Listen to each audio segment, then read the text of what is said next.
rise for the Pledge of Allegiance. I pledge allegiance to the flag of the United States of America and to the republic for which it stands, one nation, under God, indivisible, with liberty and justice for all.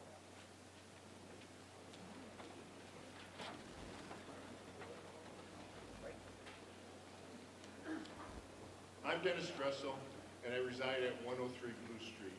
The Board of Selectmen have voted me to act as the moderator for tonight's meeting. I'd like to call on the town clerk, Glenn Albanesius, to read the call of the meeting. Thank you, Dennis. Welcome, everyone. This is a warning to all persons entitled to vote in town meetings of the town of Winchester, county of Litchfield, and the state of Connecticut.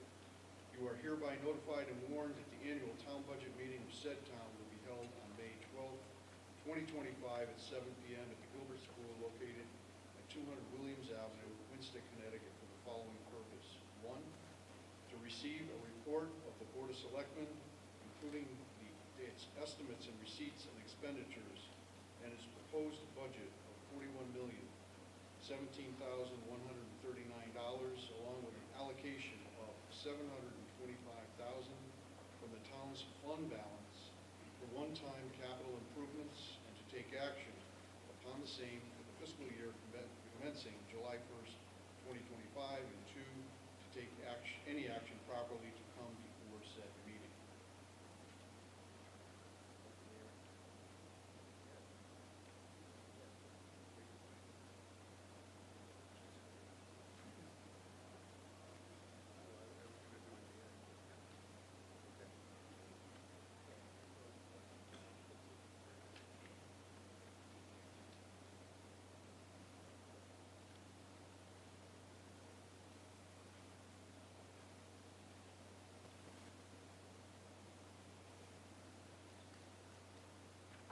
The budget must be approved by a majority of voters via a town-wide referendum.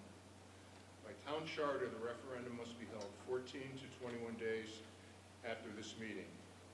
Can I have a motion to schedule a referendum? I make a motion that the referendum be held on Tuesday, May 27th from 8 a.m. to 8 p.m. at Pearson School. Thank you. If you didn't hear him, the motion was to hold the referendum on May 27th, which is a Tuesday, at Pearson School from 8 a.m. to 8 p.m. Second. Bill Hudak, seconded. Any discussion? Yeah. And it goes to the Saturday Memorial Day. I can't hear you. I say, shall it go back to the Saturday Memorial Day like it's been for the last number of years that I've been here? So the, Mr. Moderator, if you don't mind, I got the question. So the question was, can it be on the Saturday of Memorial Day weekend? As the moderator stated, that the referendum, the soonest it can happen is 14 days after this meeting, and no longer than 21 days after this meeting, which would exclude the Saturday of Memorial Day weekend. There wouldn't be 14 days since this meeting, because that will be 12 days from this meeting. Memorial Day falls early this year, it's the 26th, so that, the 24th, would run afoul to the 14 days to 21 days. So it can't be held on that Saturday. Any other discussion? All in favor? Aye. Opposed? Motion passes.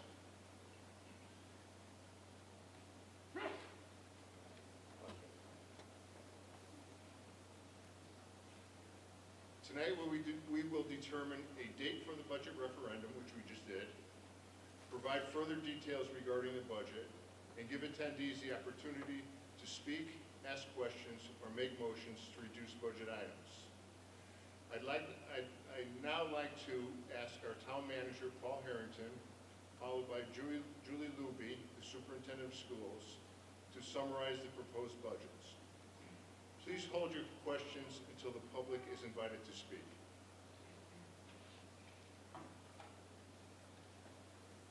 Thank you, Mr. Moderator. Good evening. As our moderator stated, I am Paul Harrington. I am the town manager of this wonderful town called Winchester, Connecticut. I think it's important we go back a little bit explaining the budget process before we get into the actual budget. So first thing is that in August of 2024, because we went to 3 budget referendums last year, we actually had our budget that we're working on right now, which expires on June 30th. It was actually set in August of 2024. And that's going to mean something in my third slide of when I talk about the budget process. Shortly after the budget was set in August, we began the work on the 25-26 budget. In October of 2024, we began our capital improvement plan. And we had our initial kickoff meeting asking all of our department heads what capital requests would you be looking for in next year's budget. Fast forward to November of 24, those department leaders submitted their capital improvement requests to our budget office. In December, we sent out to all of our department heads a blank operating budget template, which is basically known as zero-based budgeting. We sent out to our department heads to say, here's a blank template, show us what you need in your budgets. In January, those department leaders finalized their operating budgets, and they submitted them formally over into my office. In February, I held one-on-one meetings with our budget and grant analysis person, and we sat down with each and one of our department heads, and we reviewed each line item. In looking at each of those line items, we just didn't look at what the ask was, but we looked at the historical run rates of those particular line items. And one of the reasons why we do that is that when you look at zero-based budgeting, we don't want to look at, well, we just add 5% to this line, we add 5% to this line, 3% to this line, 10% to that line. What we did is we looked at what the historical values of those line items were actually coming in at. And we had great dialogue to discuss were these items potentially, overfunded. Can we pick up some savings in these line items? Is there a way to make these line items a little less expensive? And we were able to do that, and you'll see that in the budget slides as we present on, but it was very important that we use zero-based budgeting. We gave all our department heads a zero blank sheet. We said, fill in the numbers. Then we looked at the historical run rates of those particular numbers, and we started to create this budget. In February 2025, also the assessor submitted her 2024 grant list. We're going to talk about the grant list in a few slides down the road. In March of 2025, I started to finalize the town's proposed budget. On March 14th, I took the Board of Education number, I took the town's number, and I proposed the budget to the Board of Selectmen. On March 25th, the Board of Education did a public hearing. That was all over at the Pearson School, very well attended, and the superintendent did a phenomenal job running everybody through her budget. And tonight she's going to obviously talk a little bit more about her budget as well. On April 7th, over at Town Hall, we did a town hearing, a public hearing, on the total budget for the town. April 23rd, the Board of Selectmen finalized the budget. That's not switching in. How about now? Pretty good. Okay. I think we got one more. Here we go. I guess I got to point it even more. On April 25th, the April 23rd, 2 days prior to the proposed date by our charter, the Board of Selectmen finalized the budget that we have been discussing, that we have published. If you haven't seen the budget either on our social media channels or our town's website, we put it out immediately, but on April 25th, it had to be finalized. They did a great job, and they had it done on April 23rd. May 12th, everybody knows what that is, that's tonight. We're all here for the annual town budget meeting hearing. And then as was just done a little bit earlier, on May 27th, because it's now confirmed by vote, and it was recommended by our registrars, all of you and all of our citizens here in town, and anyone that owns $1,000 or more of assessed value can come out and vote on this budget from 8 to 8 at the Pearson School on May 27th. So why is that all important? And why is passing budgets important? Well, go back to that first slide I talked about. On August 5th, we had a budget. 67 days later, I started talking about budgets again. So when I look at a whole calendar, it's 306 days. By no means is this a complaint, because I actually love budgets. But by no means is this a complaint. But 67 days after we passed our budget, I was back in budget meetings again. I had 214 days of all work being done on the budget. There wasn't a day that went by on my calendar where there wasn't at least one budget discussion going on. So it's important to try and get a budget out, get a budget passed, because 67 days was great where I didn't have to talk about a number. We need a little bit more time, create the economic development, do a lot of other things in town, and that is getting done. But the point of that is that there are 214 days putting this budget together. 67 was spent not talking about numbers. So let's dive into the budget. What are the budget drivers this year? There are some budget drivers that are very important to maintain our community. An increase in the high-quality education of our Winchester Public Schools. An increase to maintain the high-quality education over in our Gilbert School. Restoration of a 50-50 capital funding structure. That's going to show a little bit in a slide a little bit later. That'll be important in the slide as we go. A decrease in the 2024 gross grant list. As you remember, last year we talked about the grant list drop. It was $169,000 of realized revenue that we lost between the 22 and 23 grant list. It was real revenue. So if we kept everything the same, we would still have to raise the mill rate because our grant list dropped. The fortunate news on the grant list, when we get into it, it dropped a lot less than it did the year before. Increase in insurance rates across the board. You name the insurance company, you name the company that we buy insurance from, the rate increase. I'm sure you're all experiencing that at home. Whether it's your medical insurance, your car insurance, your homeowner's insurance, all of the insurance lines, they continue to just increase. Towns are not immune to those type of increases as well. Sensitive one that we all deal with, the Eversource delivery rates. The same bills that you're paying at home, we have to pay on the town side. So we have to put that into our numbers. We have to obviously turn the lights on, heat, air conditioning, all of that. So imagine your bills at home, and imagine what the bills are for a school system, for the town hall, for all of the buildings that we operate. And inflationary increases throughout municipal departments, again, those same inflationary impacts that you're experiencing at home, we get it on our side. Box of crayons maybe was $2, now it's $10. You know, pens, Post-it notes, you name it, everything went up. So those are the main budget drivers that are driving this budget. Now let's get into the grant list, and this is the 2024 grant list. I know it's a little bit weird when we're sitting here in 25. We're talking about the 25-26 budget, but the way the grant list works, it's always a year in arrears. So here's the breakdown on the grant list. When you look at the grant list, we had some positive growth in our grant list. We did drop in our real estate and in our motor vehicle. The motor vehicle, I don't know if you've watched the news, the motor vehicle, the state of Connecticut switched the way they're going to assess cars. That had a big impact on our grand list numbers for our motor vehicles. But a positive number was our personal property grand list actually grew $2 million in actual value, which is great. So all in all, though, unfortunately, our grand list did drop just over $3 million, which translates to $82,000 in real revenue. So again, going back to what I had said earlier, if all numbers stayed the same, and our grand list came out, and we were $82,000 short, and we wanted to not cut anything, change anything, we would still have to increase the mill rate because we lost $82,000 in actual grand list revenue.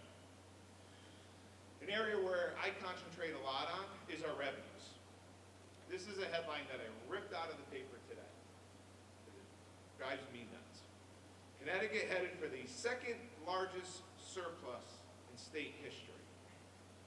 State has $4.1 billion with a B in the rainy day fund. $4.1 billion. That's important because the next slide tells a real great story. Here's the funding that we got from the state in 2023, 24, 25, and proposed for 26. If you can't read the numbers, spoiler alert, it's roughly $8.7 million every year. They're sitting on a surplus of $4.1 billion. All of our wonderful people down in Harvard come out, oh, we kept the towns harmless. We didn't decrease any of their money. Didn't increase it, didn't decrease any of it. It didn't increase it. We've had some of the largest inflation we've ever dealt with in any of our lifetimes. And you kept us flat and thought that was a good thing. Meanwhile, you're sitting on $4.1 billion. A big portion of our state aid is our education cost share, $7.8 million. Education has gone up every year, yet the state has kept the funding flat. Huge surplus, they have to unlock it. Imagine even if they gave us $1 million more, that would be huge for a community like ours. They'd still have $4 billion, plenty. Here's a breakdown of the revenue sources. So you have non-revenue, non-tax revenue, which is totaling about $11 million. That's made up of that state grant, roughly $8 million, and charges for items you come in and you pull a permit, cemetery fees, all the things that aren't included in your taxes. So that's coming in at $11 million. The tax revenue that we need to raise on the town side is just over $29 million. So a total revenue of just over $41 million. This year, it's important to note, and we're going to get to it and get into it a little bit when we talk about the capital items. We are not injecting the fund balance into our operating budget. GFOA, which is a government practice, we're going to do something a little bit different. You'll see a different question when you go out to vote on the 27th, but we're not going to inject the fund balance into our actual operating expense. We want to show any of the rating agencies, bonding council, that we can operate our operating budget without a injection of savings accounts money. Even though it was paying for one-time capital items, it was great. We want to prove that we can operate our operating budget without any injection from our savings account. The expenses. The expenses tell the story. And it goes back to, some departments went up, obviously. Our Board of Education went up.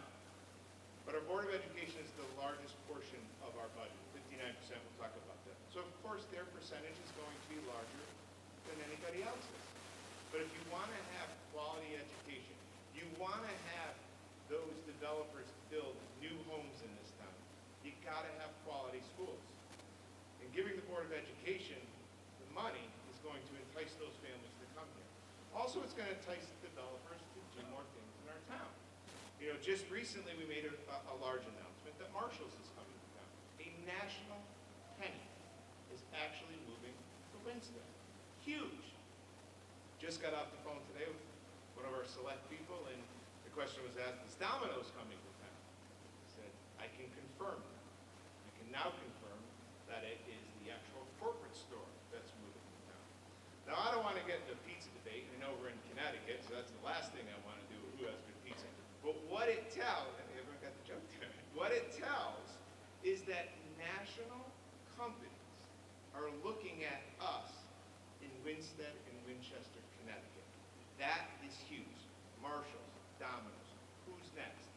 Let's show these companies we're going to make the investment in our town, make the investment back, because we're right along with you.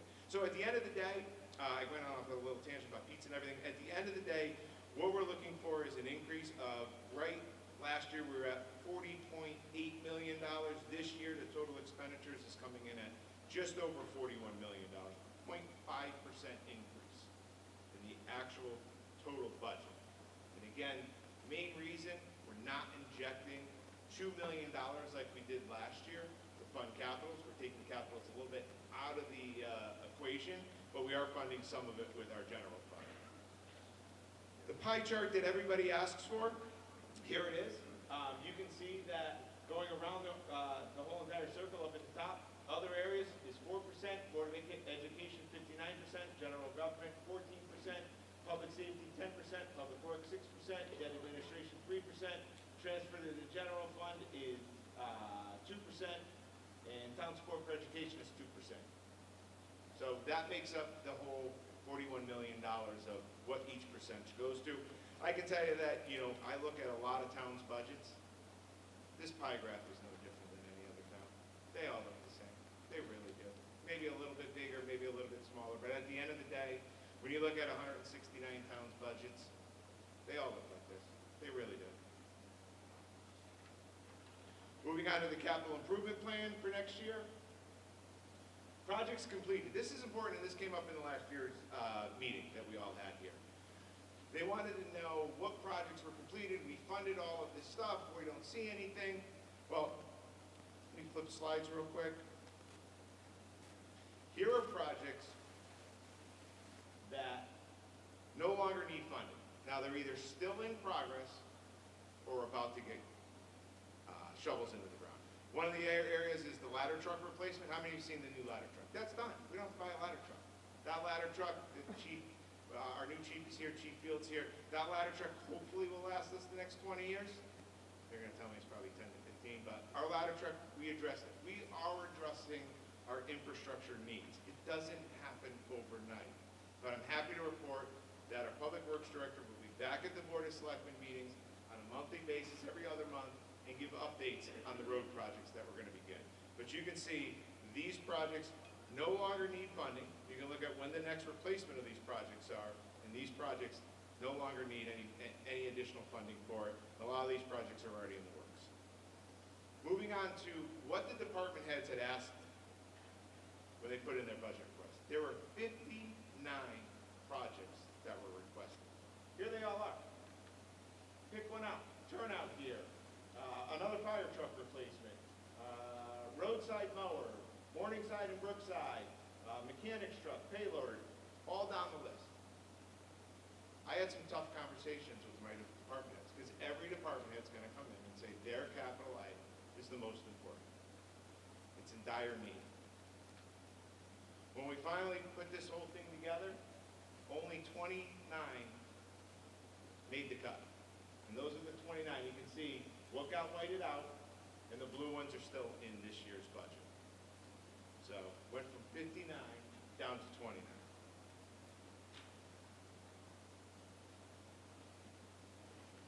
Here they are if you want to see it. Here's the price breakdown of each one of those items. You can roughly see that $1.5 million is being paid by general funds and about $5.8 million of non-general fund money. So roughly $7.4 million of CIP projects moving forward in next year's budget. So you want to talk about investment in the infrastructure, you want to talk investment in the items that we need. There's a $7.4 million investment in this year's budget that's going to push these capital items forward. How are capitals funded? There's two ways capitals can be funded. General fund, which means it's attached to the tax bills that you receive, or using the fund balance. And over the years, you can see what we have done. Back in 2023, 53% of the 1.9 million of capital items was actually used by general fund, meaning it was attached to the mill rate. The rest of the money, roughly $1,900,000, was used from the fund balance. The fund balance is created by surpluses, meaning when you, at the end of the year, you look at all your expenses and revenue, and either you haven't spent everything that you had asked for, or you over-collected on the revenue. So that's how you create this general fund, the rainy day fund. And this board, and many boards prior to, was, hey, let's use one-time items and use the general fund. Because you know what happens if you use general fund money to fund operating expenses? You create this massive hole in next year's budget that you need to figure out. Because there's no guarantees there's going to be a surplus. So this board and prior boards was very, very educated, and they said, let's fund one-time capitals. They did it again in 2024. 46% was funded by general fund, 53% was done by fund balance. And we get to 25. Not saying it was wrong. We needed to address the infrastructure. 96% of the $2 million in this year's budget was funded with the savings account, and only 4% from the general fund, meaning taxes that we raised. Now you look at the 26 proposed budget. We're trying to bring those levels back. One of the budget drivers, as I talked about, was going back to the 50-50 blend of general fund and fund balance. You can see that 49% of the capital items that we're proposing is being spent at the general fund, and 49% of them are being used out of the savings account. So it's a good 50-50 blend. We're using using some of the savings account of money that, you paid your taxes in. We hadn't needed it all because either expenses came in a little bit lighter or we over collected revenue.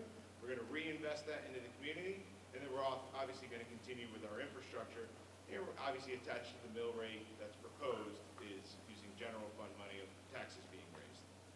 So what does this all mean? And I'm going to do a spoiler alert because I do want to bring up our superintendent, but what does it mean on the proposal? So fiscal year 2025 mill rate is set at 27.24. The proposed mill rate in 2026 would be 29.17. A mill rate increase of 1.93. Increase is 7.09%. Now I'm a numbers guy. What does that mean for me? So last year I did this. I'm going to do it again. So we looked at home values. We looked at assessed values of homes.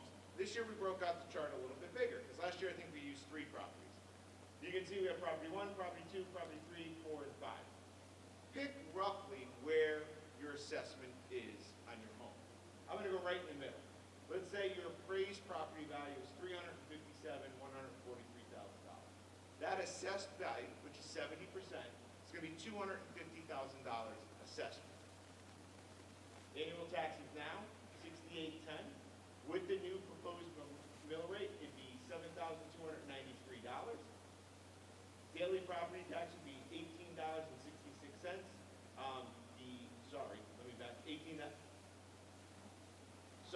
Property tax now $18.66. The new one would be $19.98. The additional tax burden for the year is $482.77. Per month, that breaks down to just under $40, and per day, just over $1.30 a day for the proposal that's in front of you. Pick wherever your assessment is. If you can't see it, this sheet and all of the documents are available on our town's website. You can go directly there. It's under the town manager section, or you can go to one of our social media channels. You can see all the links there. But we've made this page available to everybody so they can see exactly where their house falls and roughly see what this proposal is going to do with their taxes. With that, I'm going to turn it over to our superintendent. If I did this right, it should work. And if you have questions, we'll definitely take them at the end. Thank you.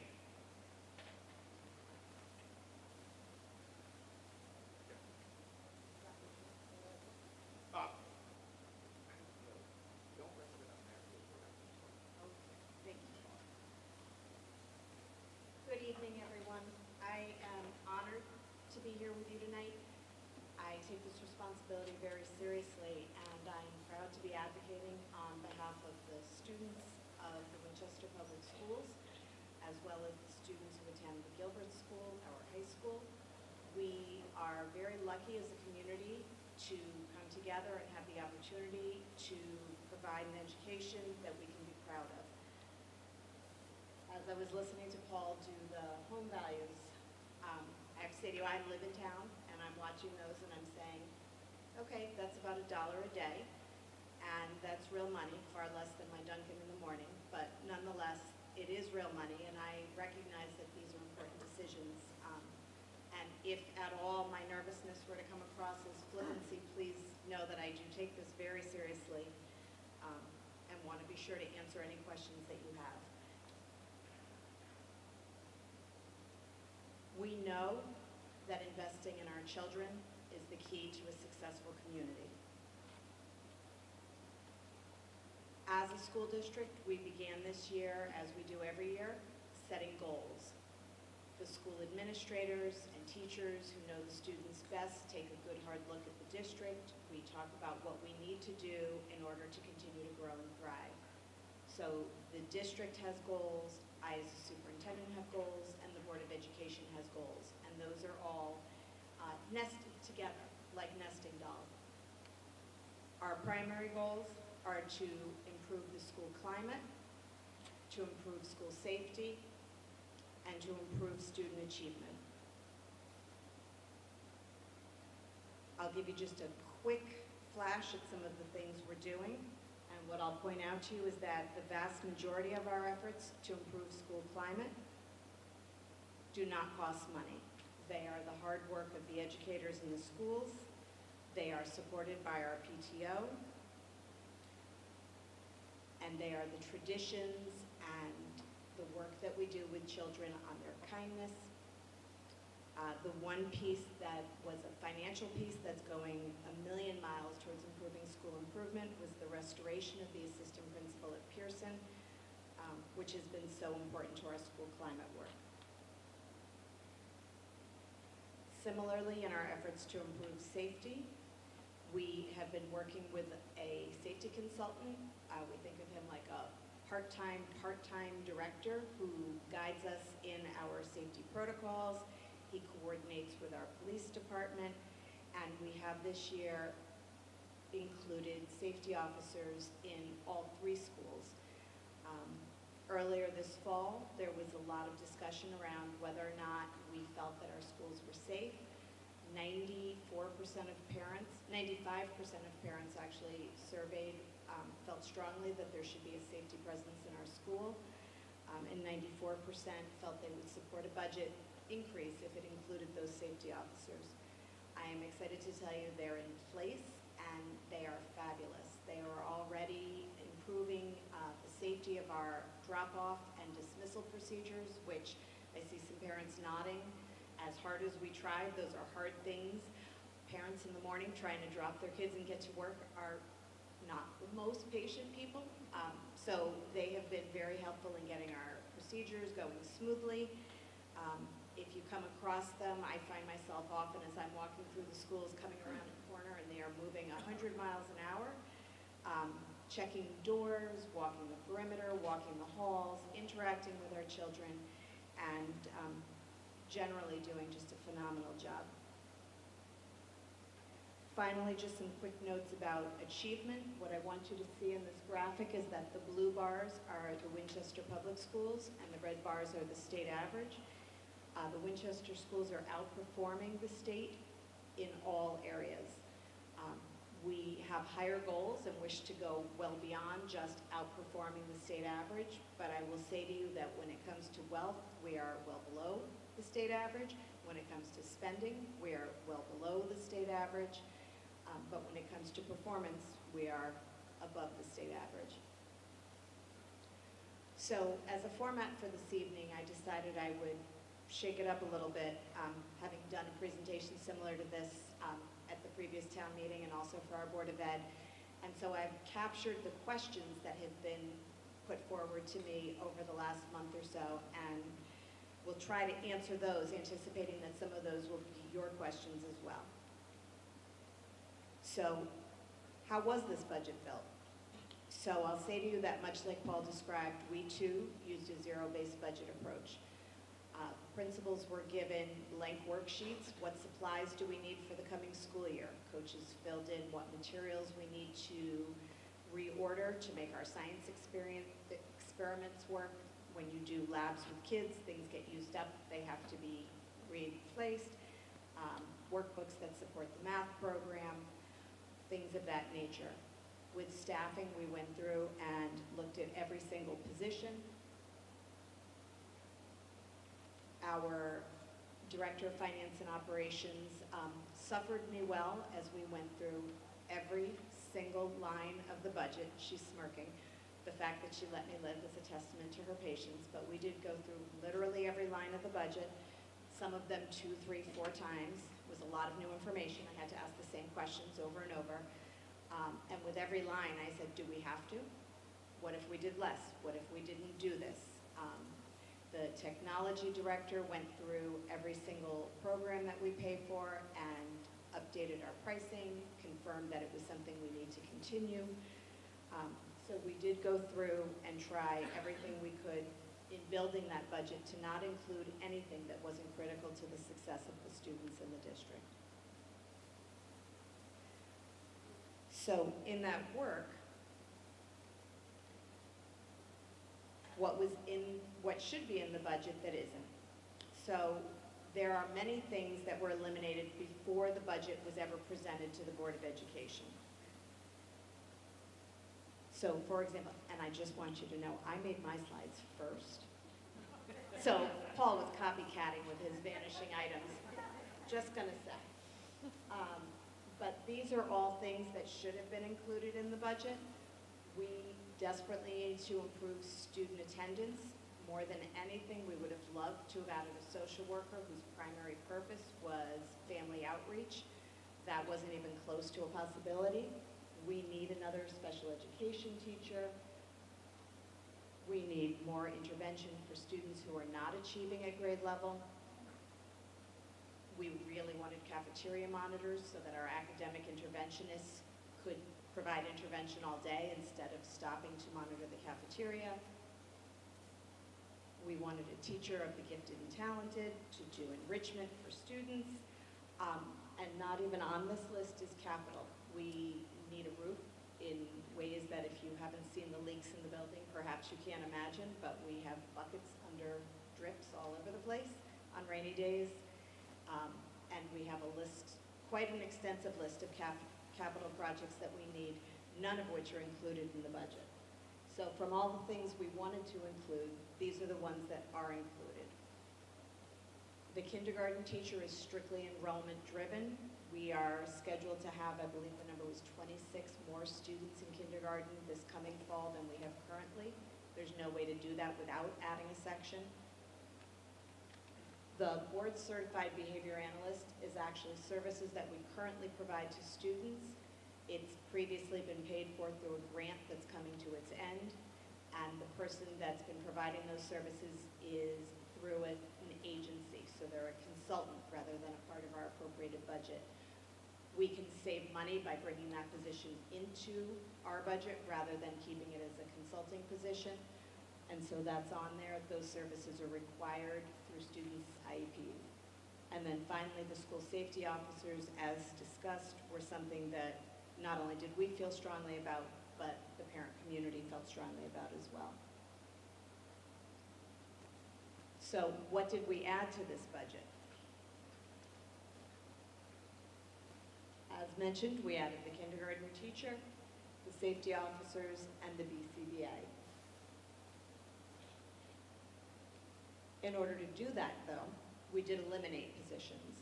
So to make room, if you will, because we didn't want to increase our footprint, we removed one administrative assistant, one paraeducator, one speech and language assistant, and one academic interventionist.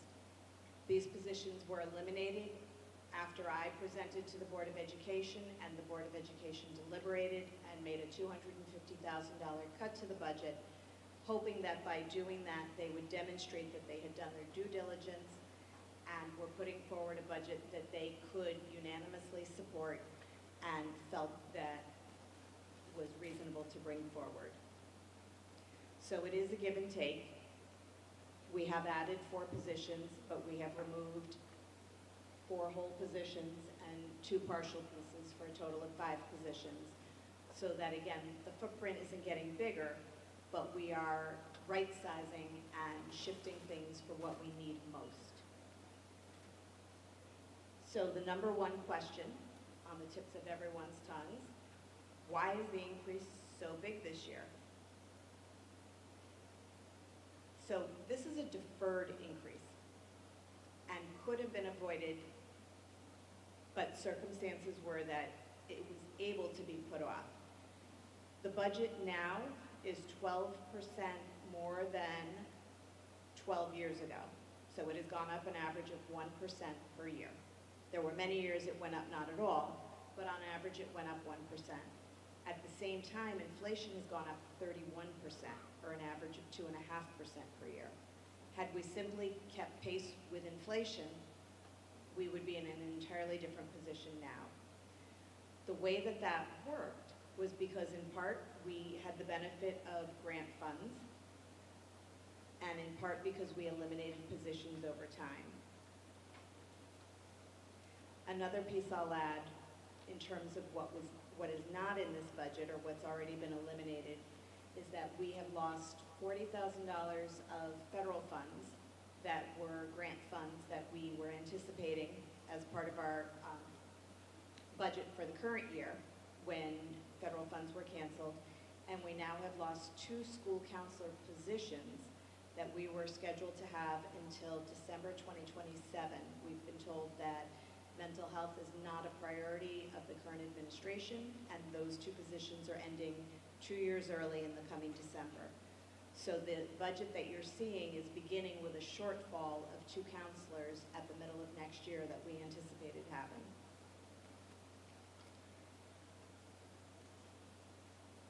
So sticking with the increase, I'll just have you take a look for a second. This is the history over the last dozen years of the appropriated budget for the Board of Education and the increase to the Board of Education budget.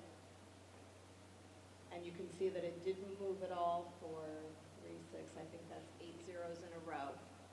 And then while it has had gains, and I know people I speak with say, well, last year you got a big bump.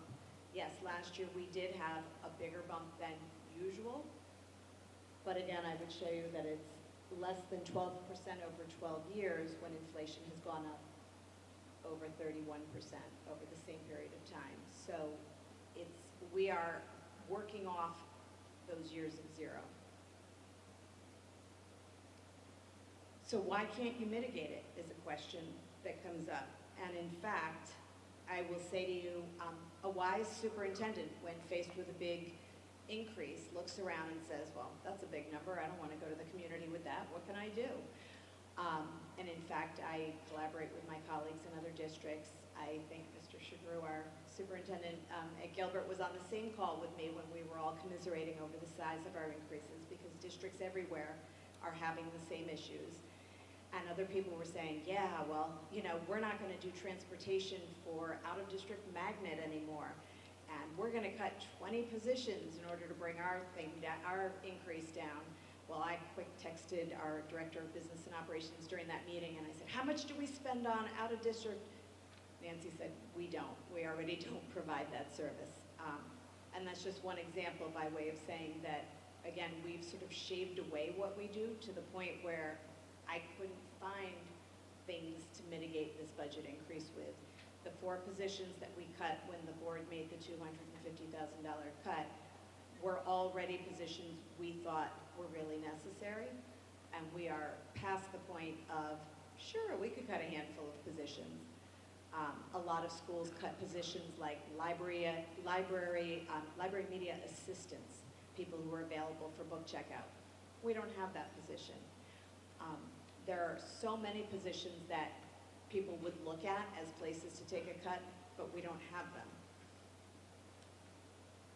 So on the over-under, I want you to see positions that were cut last year, positions that have already been cut this year.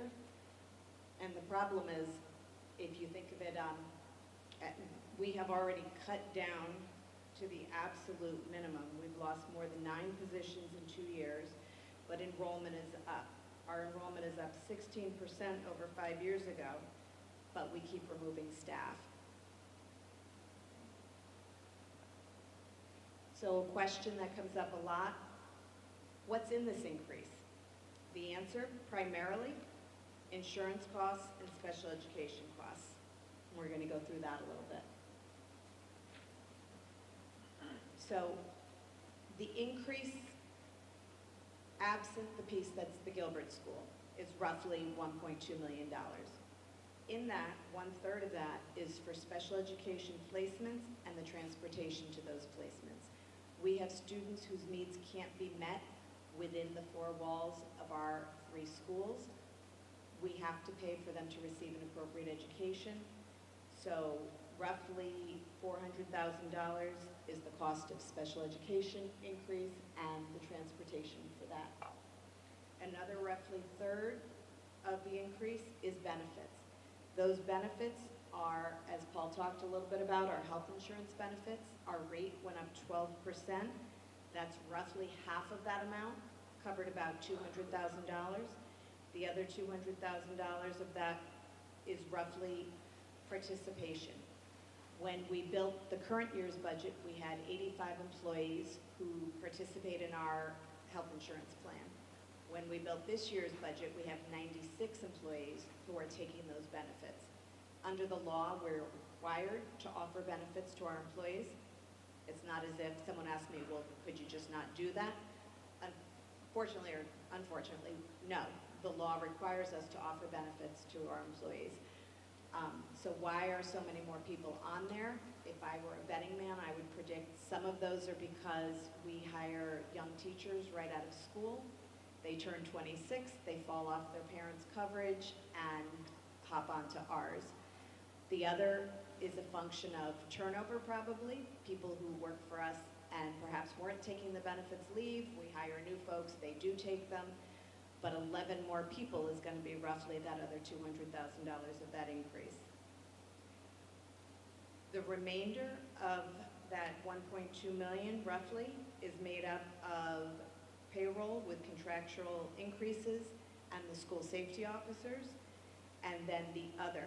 And that other category is things like supplies, which include, as Paul said, the Post-it notes, the crayons, the glue sticks, the math workbooks, the consumables for science labs, some Chromebook replacement, which we haven't done in, I think, 5 or 6 years. Our devices are beyond the end of what they're expected to last. Some money for our kids to have field experiences, whether we bring experiences to them or take them out into the world. So that's what's in that increase.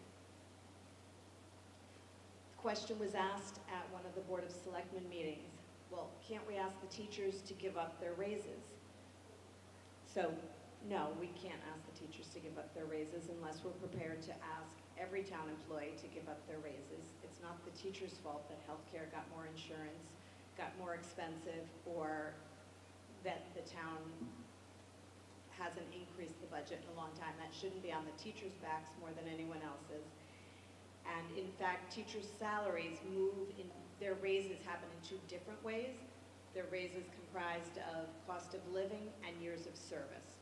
And in every year, the teachers have forfeited one or the other of those to make less movement than their peers in like districts are making.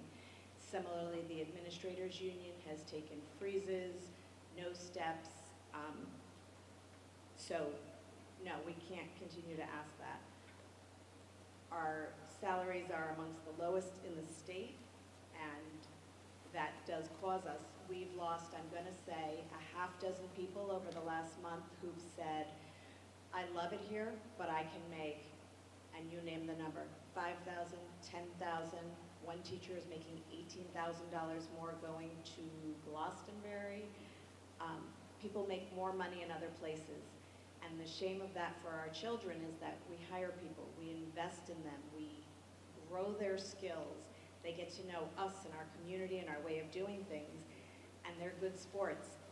And then they see this and they say, huh, that's a little defeating. I'm going to go somewhere where I can be paid for my efforts, and it's heartbreaking. So no. Are the teachers overpaid? No, they're not. Our starting teacher salary is nearly last in the state.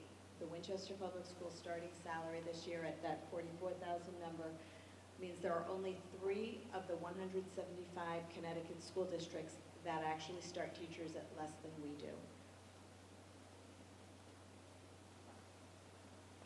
So another question that keeps coming up, has anybody looked at this thing? Are you kidding me? That's such a big number.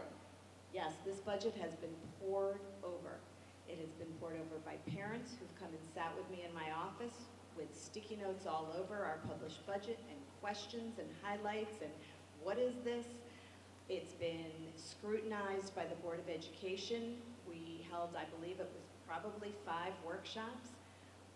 Every question imaginable was asked, and I should add, it was scrutinized before it ever made it to the board because, again, poor Nancy sat through just, I don't know, 14,000 hours of me saying, tell me that again?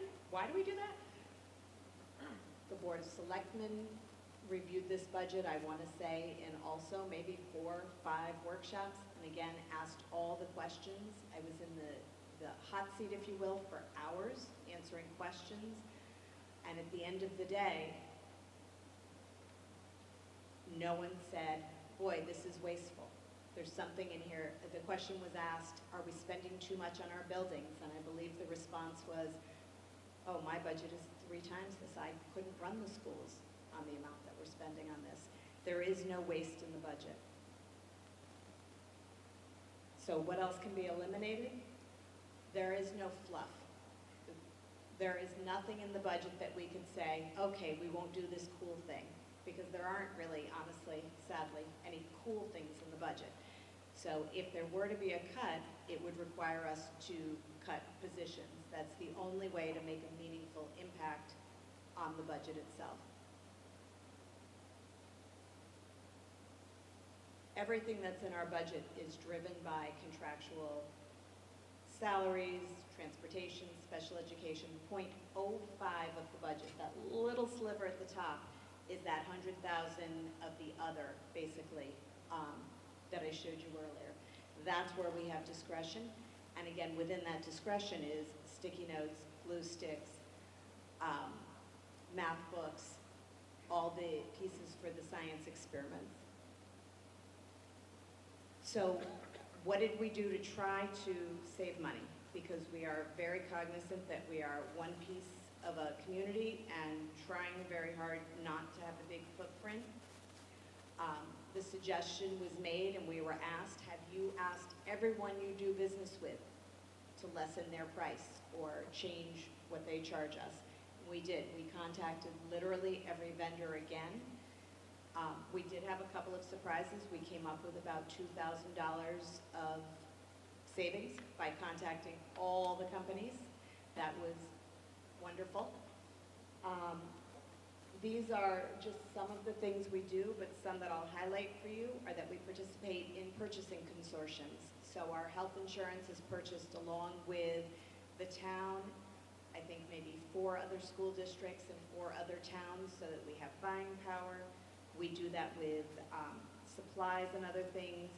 We have several people in the district that are filling what used to be 2 or 3 people's jobs, and as people leave, people have just absorbed responsibilities.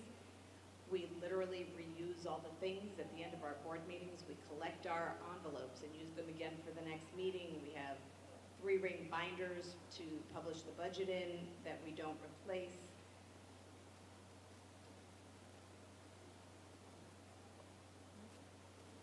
So the question has been asked of me, but why does it have to be such a big part of a town budget? And I would say to you, and I think Paul mentioned this, this is what town budgets look like. So just as an example, this is just a kind of a random collection of towns that I was able to quickly grab data for, but just to illustrate for you that it is very common. Education is always the biggest single department in a town budget, and it is not uncommon at all for it to be between 50 to 70% of a town's budget. So, do you expect the town to pay $24 million for its schools? So actually, no. The town receives just shy of $8 million by way of essentially rebate. The state contributes what they call funds to defray the cost of education on the local community.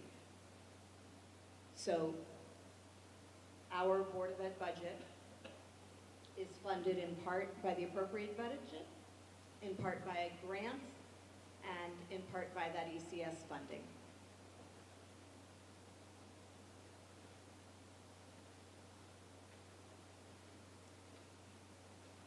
So the other question that comes up, why should I support this budget? I would say to you, obviously it's good for our children, but it's also good for the community. More than 40% of the staff live here, which means we spend money here.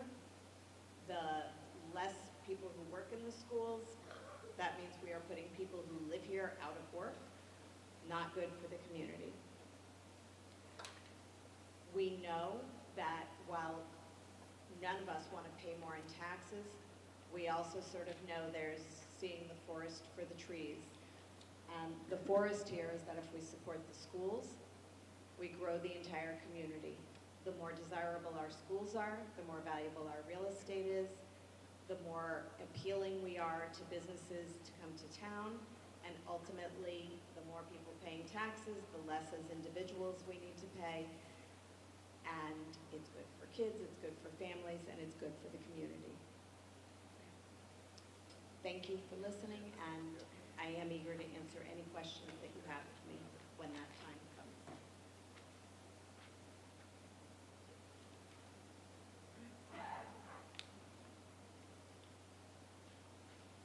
Thank you, Julie and Paul, for your thorough presentations.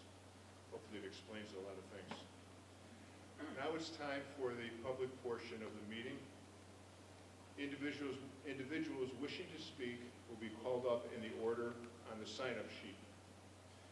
If you did not sign up ahead of time, you will be allowed to speak after all the people who signed up are finished.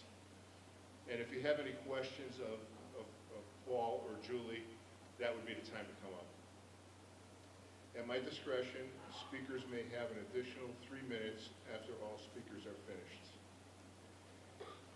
Any motions must be related to decreases in line items in the budget. Motions properly made and seconded must be approved by a majority in order to pass. Vote will be by paper ballot immediately following the motion. If you make a motion to reduce an item in the budget, it must include the account number and dollar amount. The first speaker signed up is Jim Bialy. Please give your name and address and limit your talk to 3 minutes. Thank you. Jim Biley, 144 Smith Hill Road. Good evening, everyone. I would like to talk about a few things regarding the school's budget. When I first looked at the increase analysis document, I thought that with the exception of one police officer, all of this was going for pay and benefit increases to school staff. There is a considerable amount of money involved here. As it turns out, there were a couple of more new hires, another police officer of sorts, assistant principal, and so on, which represent some of that pay increase. However, I believe the entire benefit increase is going to existing staff. That is a pretty hefty $532,000 tax dollars a year.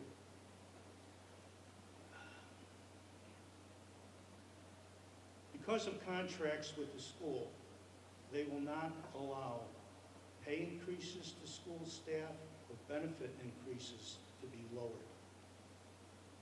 Please remember that last year, and I think this was mentioned earlier, the school budget, where more than 80% of last year's budget did go for more pay and more benefit increases.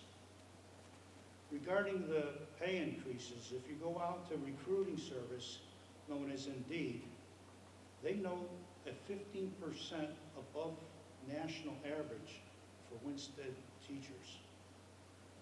Some of these increases are a bit disheartening when looking at test scores for our children. Only 44% of our kids can read at their grade level.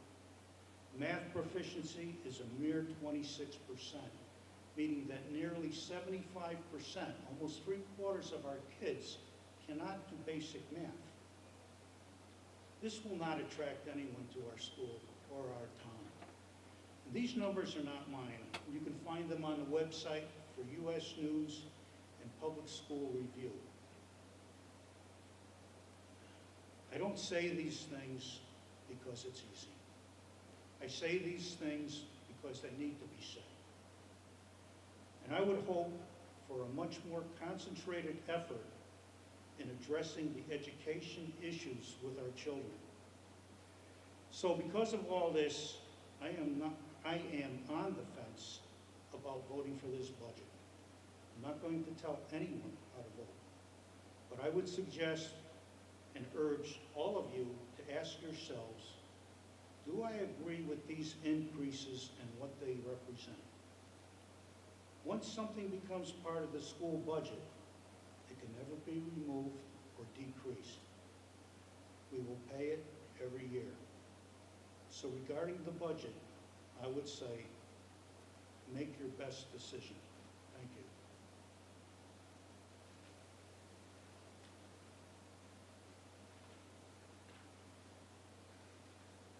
Thank you,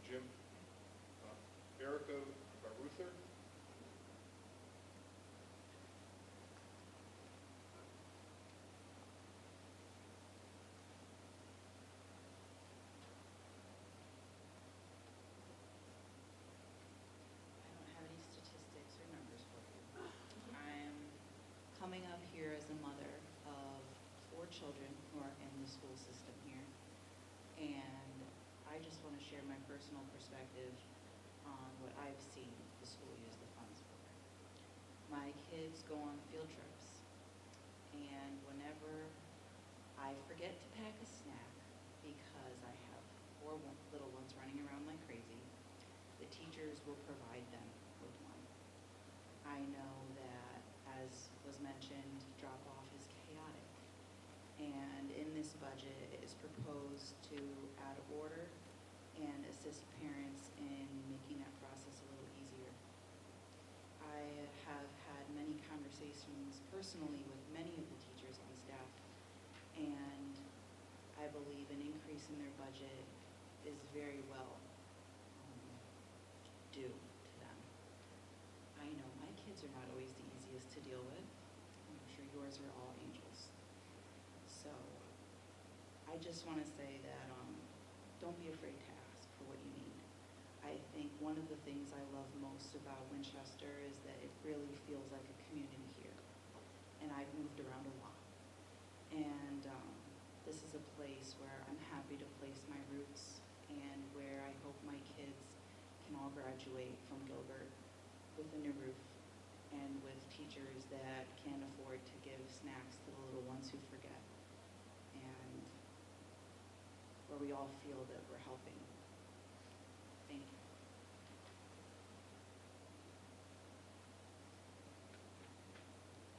Thank you. Those are the only two that signed up ahead of time. Is there anybody else who wants to come up and speak or ask questions?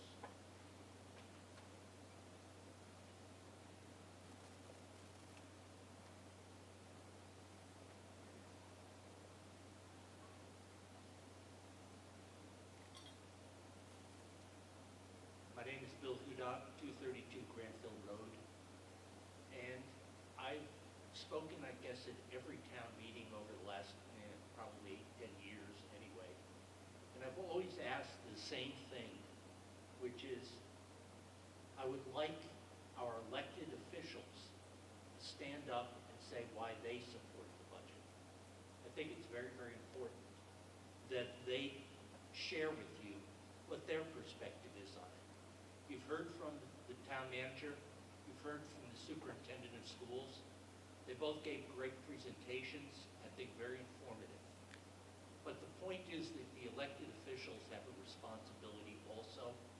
And I sat through many of those budget meetings, both with the Board of Education as well as with the Board of Selectmen. And I will tell you that they did ask tough questions. They did work very, very hard to cut the budget wherever they could. Now, I also serve as chairman of the Democratic Town Committee here in Winchester. And our town committee has taken a position to support the budget. And we support it because, frankly, we cannot see any fat in it. As a matter of fact, we could say that it's bare bones. The reality is it's probably a little bit thinner than bare bones. If we do not support this budget, we're going to be talking about breaking bones. We're going to be talking about pulling things away that will make this town less functional, less attractive to new businesses and to new people moving in. That's not the type of community that we want, and we hope that it's not the type of community that you want as well. Thank you very much.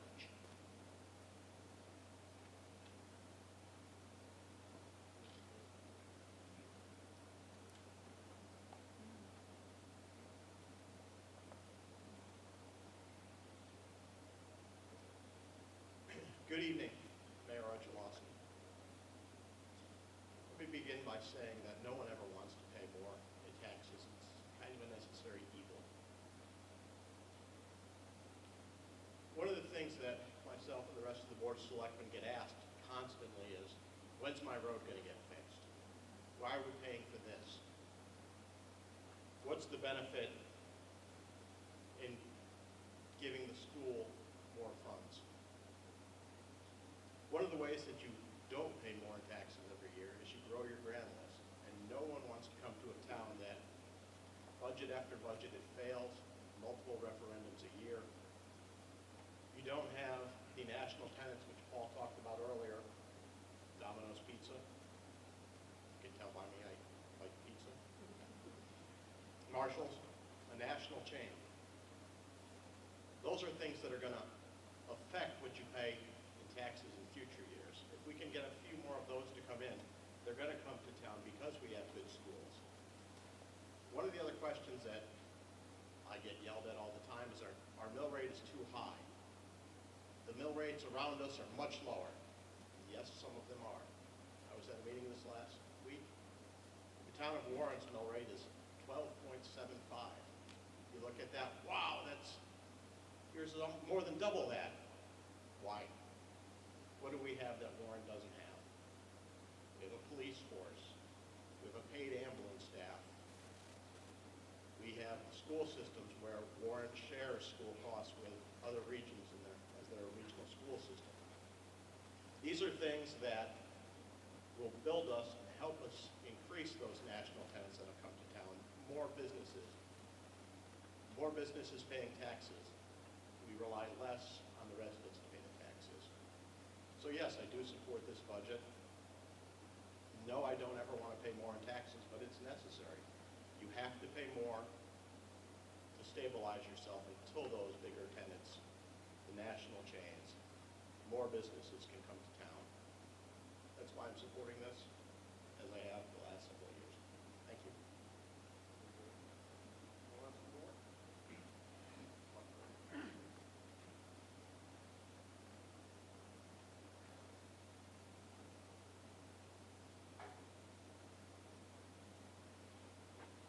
Good evening. And first I'd like to thank everybody that actually is here in the building with us tonight, as well as those watching at home. You know, it's important to be part of this process. This is your money. Governments, by nature, don't have money. We supply the $41 million. You do, everybody at this table does, and I do. We do it through our taxes. And I don't necessarily love budget season. It's a lot of long hours. We tend to get yelled at more than the rest of the year. What I love about budget season is we see more of the public at our meetings voicing their opinions. And I love to see the people here tonight. So we all know that this budget is largely driven by the Board of Ed increase, $1.5 million. And when that number was first presented to me at $1.5 million, I said that is a non-starter. I can't even talk about a budget that's a $1.5 million increase for Board of Ed. Well, we've dug through this budget, and if you've watched or been to any of our Board of Selectmen meetings, and to Dr. Luby's point, I was one of the people who put her on the hot seat. And we asked a lot of questions. You know, there's a lot of concern from members of this board about a 7% increase passed on to our residents in a time when they have faced incredible inflation and other expenses, and now we're asking them to reach and find more. As we went through this process, it became clear to me, and quite frankly, the overwhelming majority of people that came to the Board of Selectmen meetings to speak about the budget were in favor of this increase. I'm not sure it's the right budget. 7% is asking a lot. But it's not really my town alone to make that decision, is it? It really belongs to all of you. Only Headmaster Shagru and Superintendent Luby know for sure whether their budgets are sound. We'll never know. I've asked a lot of questions. We've all asked a lot of questions. We've had a lot of presentations. Only they'll know for sure. So when asked, am I supporting the budget, we voted unanimously to send it on to referendum and to this meeting. And I think it's really hard to judge how the rest of the community feels about it. And the only way to know that is to send it out to referendum. So yes, I voted for it. Do I have my concerns? Sure. But do we need great schools? Absolutely. They are part of the foundation to growing our community, to bringing more families to town, to being able to have investors invest in new neighborhoods and create brand list growth and revenue that we need to continue the growth of our town. So while I have concerns, I did vote yes for this, and I hope that the residents come out and vote, and will know their opinion on the day of the referendum. Get involved, please come out and vote. We need to hear from you. Thank you.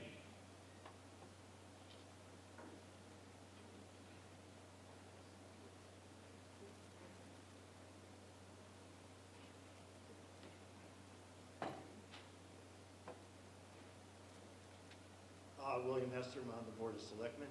I guess it's my turn, and I am a little nervous. I don't really like coming up and speaking too much. But I particularly have been following the town's budgets for quite a few years.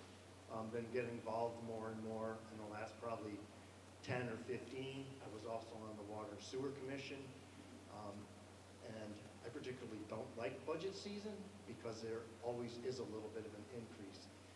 We are trying to work on the grand list, as the town manager says. We're also working on the Sue Grossman Trail. There's potential development down that way. We're trying to get water and sewer down there. So I think we're heading in the right direction. I have always supported the budget. It was said at one of the meetings that, well, we don't have kids in the school. Well, I was a kid. I went through the school systems, and somebody paid for me. So I'm more than willing to pay for other students and other kids. I've had plenty of nieces and nephews go through the school systems, whether it was in this town at Regional 7 or even out of the Wolcott, my alma mater. And I always support the budget, and I support this budget as well. So, thank you.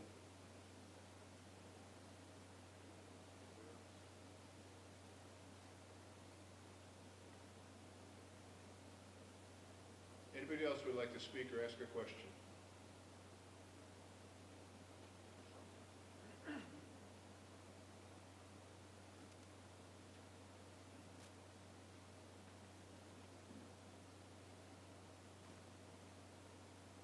Hi, Wayne Morgan, 79 Wetmore Avenue.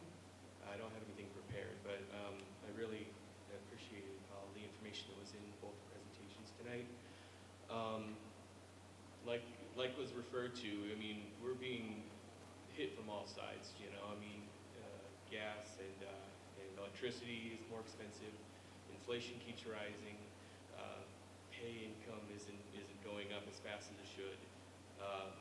We actually just, you know, we agreed to pay out more towards our sewer bills because we needed to do things. These are all things that needed to be done. I guess my question is, now that we're being asked to sacrifice more, is there any way that we could potentially save some money to lessen the impact through some of these capital expenses that we're doing to improve? Can we slow something down? Can we just, you know, wait on some things so that we can just kind of soften that blow? I think that's it. Thank you.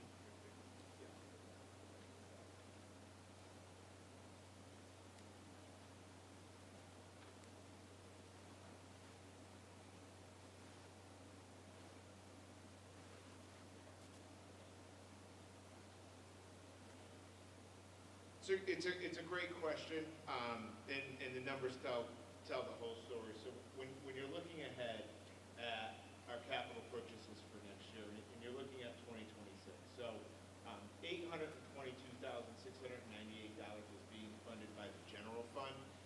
I can also tell you that the Board of Selectmen took action several weeks ago that $400,000 of that 822 number is a one-time injection of cash. We are actually selling, it's confusing, go back to the meeting, we brought the gentleman in. We're actually selling the kilowatts that we generate every single year in all of our buildings. They're going to build a solar farm, not one here in Winchester, okay? It's going to be built somewhere else.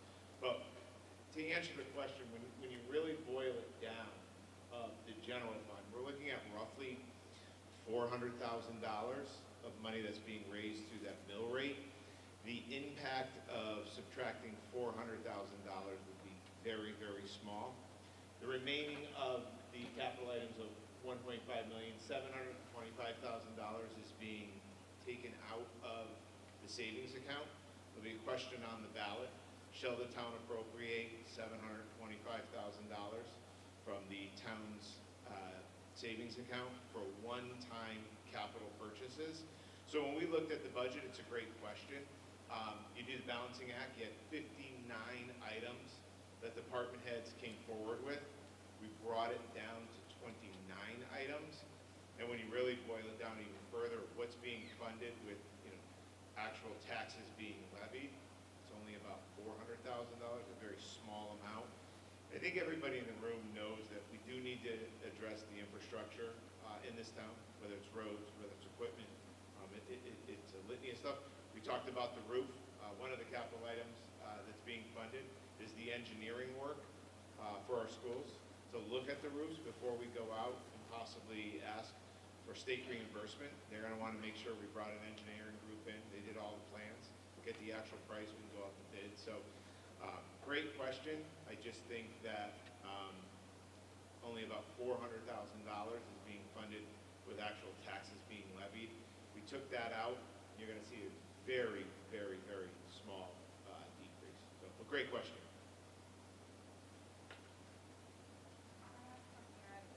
Yeah, I'm sorry. Why don't you come up here so everybody can hear it?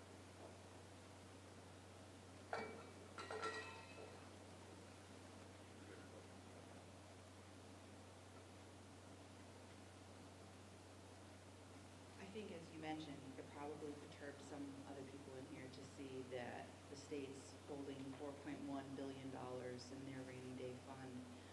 How would we assist as a community in petitioning for the number that they're donating to change according to inflation? Great question. So wondering the 4.1 billion sitting down in the state's coffers. We do have a state representative. We do have a senator that represents us. So I implore all of you to make those phone calls to our state representatives, to our state senators, and ask them for more money. When it comes down to the ECS, it's a formula that they've tried to change for many, many years. I've been doing budgets for 15 years, and it's a constant, complaint from not just this municipality, but all municipalities. I can tell you at one time, it's kind of changed. Towns were doing very, very well, and the state had no monies in their coffers. Now they have tons of money in their coffers, and all the towns are really, look around the board. Look around at all of the budgets around the state of Connecticut, and I haven't found one that's not asking for an increase. I think that's the story right there. That's the story to the state, that every single one of these municipalities having to raise taxes because you're out there promoting that we did good. We kept everything flat. Flat's not good because there are increases every single year. And that money, that $4.1 billion, it's our money. It's our taxes. We should have a little bit more claim to it. So, like I said, to answer that, we got to talk to our state representatives, we got to talk to our senators, and not just those two individuals, but any of the state representatives and any of the senators that are working down on Capitol Ave. All of them have a vote, so all of us should be reaching out to as many people as we can to try and increase the funding that they're giving to municipalities. Great question. Anybody else?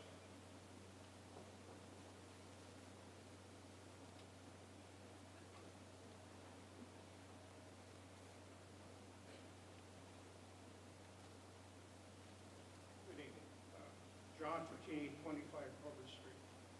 And I have probably what's more of an opinion than a question, and it deals with, I've been sitting here listening, we need to do this and do that, to attract people and grow the brand list.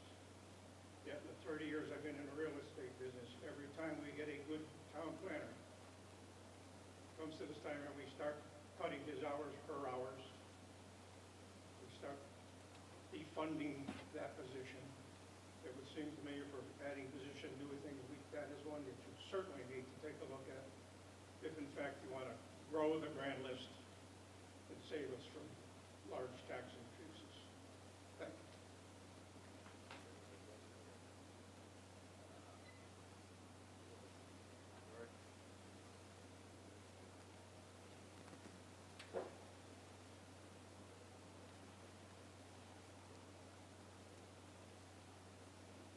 My name is Nora Makarsky, 605 West Wakefield Boulevard. I'm the Board of Education chairperson for the Winchester Public Schools, and I'll be very brief. First, I'd like to thank everyone involved in the budgetary process. It takes a long road and it's still not over yet, so I'd really like to thank everybody involved in this process.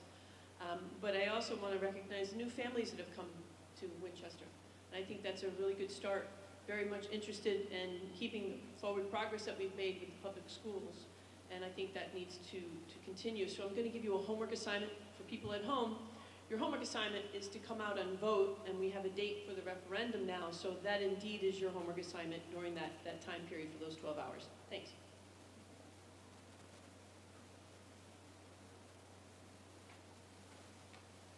Anybody else?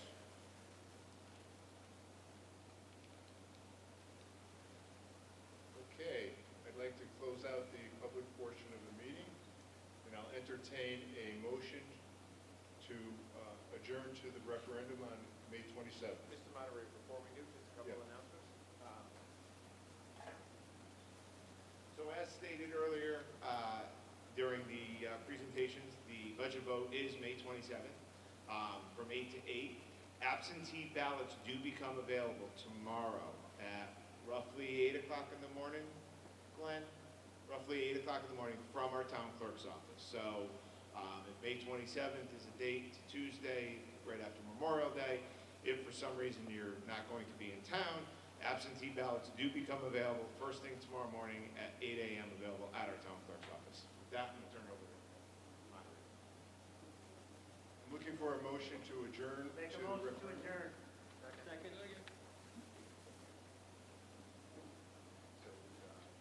Mr. Hester and then Mr. All in favor? Aye. Opposed? Motion passes. Meeting's adjourned. See you at the polls.